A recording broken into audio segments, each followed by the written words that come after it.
So after getting so much idea about consent related points for DPDP Act, are you ready for the audit? What things you should always keep handy so that if there is an audit or if there is a query from the regulators, you are ready, answerable and answered. Welcome to my YouTube channel where you really see new content on privacy. And as I said, let's see, are you actually ready for the compliance audit with respect to consent management? Here we go. What would the auditors like to know? They've been talking about what all is there in consent, right? What kind of dashboard, this, that. So simple things about consent. When did you get it? Why did you get it? Where is the log for it? Was it withdrawn? Was it reconsented? Was it disabled? Where are the logs for it? So what would they ask? Ask logs for all current activities, consent related activities. Proof of verifiable parental consent if in case there is a parental consent in your business.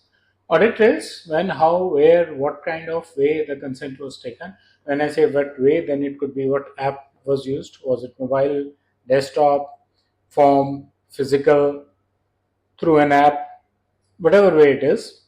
And if there were any user right requests, how were they answered? So complete log and tracking of user requests also so that the auditors know that you are answering or you have been with the users always. The requests as well as the responses logs. Few must-haves for being audit ready. You would do them. If you do them regularly in business, then you don't need to be audit ready, right? You are always audit ready. If you are doing the business correctly, you are always audit ready. So consent version at the time of data collection, consent withdrawal, reconsent, and the entire chain history of consent in terms of withdrawal and providing the consent again, timestamp of each of these activities. So when was the consent received? How was it received?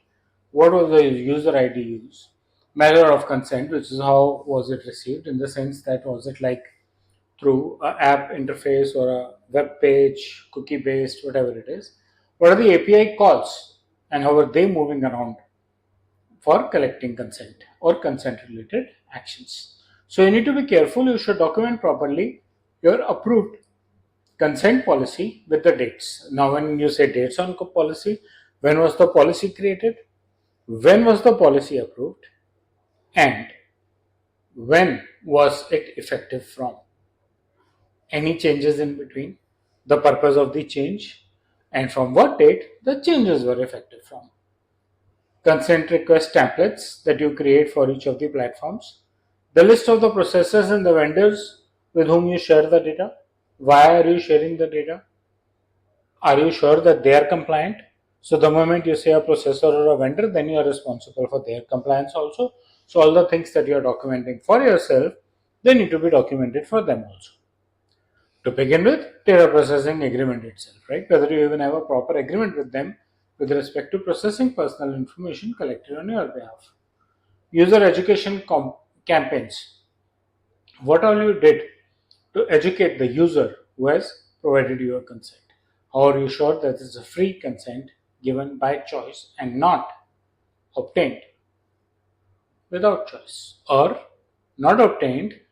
You wanted to see the templates forms, point number 2 here, not obtained with templates and forms which were not clear and someone just clicked that accept all, or it was there with all pre-checked boxes, so someone didn't realize that they wanted to uncheck the boxes, right?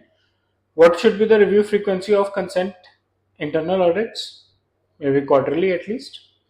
Real-time consent monitoring dashboard should be there, giving the information that we spoke.